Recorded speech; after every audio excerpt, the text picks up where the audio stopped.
కానీ నీ మనసు దాని మీద కాకుండా నీ మనసు యెహోవా మీదనే ఉంచాలి.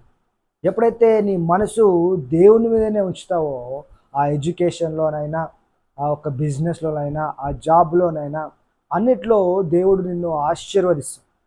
కాబట్టి మనము దేవుని మీద మనసుంచి మన పనులన్నీ మనము చేయాలి. అందుకే ఇక్కడ ఉన్నాడు.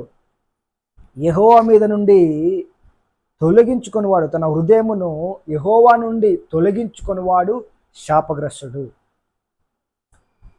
అయితే ఇక్కడ 6వ వచనంలో వాడు ఎడారిలోని అరుహ వృక్షము వలె ఉండును. అంటే వాడే విధంగా ఉంటాడంటే శరీరం మీద ఆధారపడుతూ వాని యొక్క సొంత విషయాల మీద ఆధారపడుతుండేవాడు. వాడు ఎడారిలోని అరుహ వృక్షము వలె ఉండును. మేలు వచ్చినప్పుడు అది